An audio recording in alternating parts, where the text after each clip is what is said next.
যারা বুঝের মানুষ তারা কিন্তু প্রত্যেকেই বোঝেন, মানে বিশেষ করে যারা আন্তর্জাতিক খবরগুলো দেখেন আমার মাধ্যমে, বিশেষ করে রাশিয়া, ইরান, ইউক্রেন বা আরো বিভিন্ন ইস্যুতে যারা নিউজ দেখেন, ইরানের সাথে এক সময়ের চিরমিত্র 1970-এর দশকে বর্তমান যে নির্বাসিত মার্কিন যুক্তরাষ্ট্রে বসবাসকারী ইরানের সাবেক যে রাজতন্ত্র এক ধরনের কাজ করতো তখন, রাজা পেহেলভির তৎকালীন সময়ের, তো তার যে ছেলে, ওনার নাম ছিল শামসুদ্দিন রাজা পেহেলভি, আর এখন যিনি আছেন রাজা পেহেলভি, ওনার ছেলে। তো তাদের সময়ে আমেরিকা এবং ইরানের মধ্যে ইতিহাসের সেরা ভালো সম্পর্ক ছিল। 79টা যুদ্ধ বিমানে দিয়ে দিচ্ছে, আর একটা নিউজে দেখছেন, আমি এটা বলছি। কেন এই শত্রুতাটা হইল? যখন সরকারের পরিবর্তন হলো, ইসলামিক রিপাবলিক স্টেট তৈরি হলো, এই সরকার প্রথম থেকেই একটা দিকে মনোযোগ দিছে, উত্তর কোরিয়ার মতন। তারা আজ থেকে 45 বছর আগে টের পাইছে যে আগামী দিনে পৃথিবীতে টিকা থাকতে হইলে, আপনার দেশকে রক্ষা করতে হইলে দরকার হচ্ছে পরমাণু শক্তি। আপনি দেখেন নর্থ কোরিয়া ওয়াই, পাকিস্তান ওয়াই, রাশিয়ার কেউ ঘাটতেছে না ওয়াই? কারণ প্রত্যেকটা রাষ্ট্র পারমাণবিক শক্তিতে কম বেশি শক্তিশালী। তো এখন আরব রাষ্ট্রগুলোর মধ্যে কারোর কাছে পারমাণবিক তো দূরের কথা, একটা মিসাইল বানায়নি ঠিক মতো, আপনি দেখান তো ভালো মানের হাইপারসোনিক সুপারসোনিক আছে নাই। ইরান একমাত্র রাষ্ট্র যারা পারমাণবিক মেশিনারিজ বানাই ফেলছে। আর এই মিশন আজকের ছিল না, সেটার জন্য তারা সকল দিক ডেভেলপ করছে।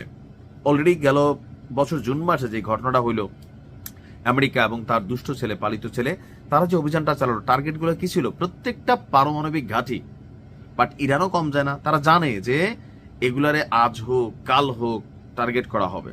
অনেক সিস্টেমিকলি তারা ইউরেনিয়ামগুলোকে সংরক্ষণ করেছে, সরিয়ে নিয়েছে, ক্ষতিগ্রস্ত হয়েছে, বাট আবার রিকভারিং করছে। তো এই যে কোনোভাবেই ইরানকে পরমাণু শক্তিধর হয়ে গেলে তখন আর মন চাইলেই কিন্তু দিতে পারবে না। ইরান এখন ডেভেলপিং করছে, ধরেন বাচ্চা অবস্থায় আছে, এটা কিন্তু এটা বড় পূর্ণাঙ্গ হবে, অ্যাডাল্ট হবে, তখন আর কিছু করা যাবে না। কেন? তখন লাইক উত্তর কোরিয়ার মতন হয়ে যাবে, কথার আগে হাত চলবে, মাল উড়বে।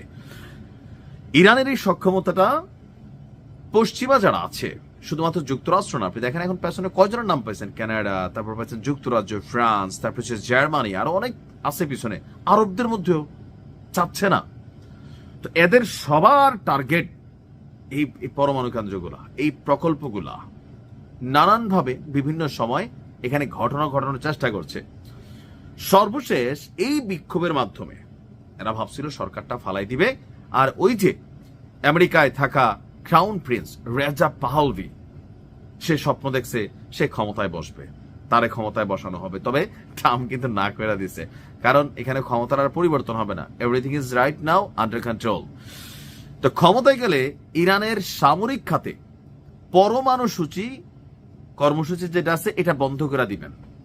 এখান থেকে কিন্তু ব্যাখ্যা গেছে, এটা ইরানকে বিশ্বাস করেন আল্লাহ একটা গায়েবী মদত ছিল, এই লোক মুখ থেকে বলে গেছে। আচ্ছা, বাংলাদেশে যদি পরমাণু শক্তি নিয়ে কাজ হয় আপনি কি খুশি না? আমি কিন্তু খুশি, কারণ আমি চাই আমার পাওয়ারফুল অ্যাক্টিভিটিস, আমার রাষ্ট্রের শক্তি মেরুদণ্ড, তোমাকে থাবাদে, তোমাকে বর্ডারে মানুষ মারে, তোমাকে জেলে ধরে নিয়ে যায়, আর আমরা শুধু বৈশা তাল্লুয়া চাটি, আমরা কিছু করতে পারি না, কারণ ওরা জানে আমরা দুর্বল। ফাকনা কথা বলা ছাড়া জাতি হিসেবে বাঙালি একটা গুণ লইয়া জন্মায়, ফাকনা কথা, এটা আমরা বলতে পারি। হ্যাঁ, আচ্ছা, তো এখন এই যে তিনি এটা মুখ ফসকে বইলা ফেলছেন রাজা পেহেলভি, যে আমি যদি ক্ষমতায় যাই তাহলে ইরানের পারমাণবিক কর্মসূচি বন্ধ করে দেব।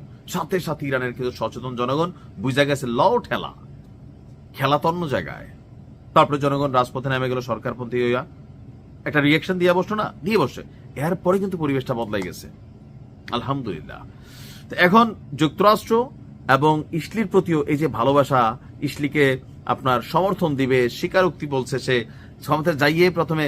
তো ইরানের জনগণ কি দেখতেছে যে আরে এই বিক্ষোভ তো আমাদের ছিল, আমাদের ভিতরে, এটা কই থেকে কই গেল,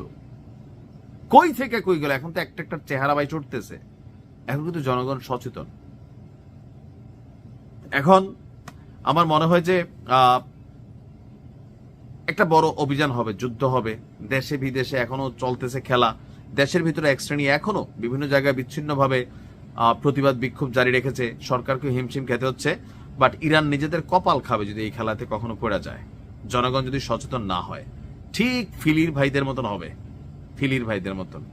আল্লাহ হেফাজত করুক। আসসালাম।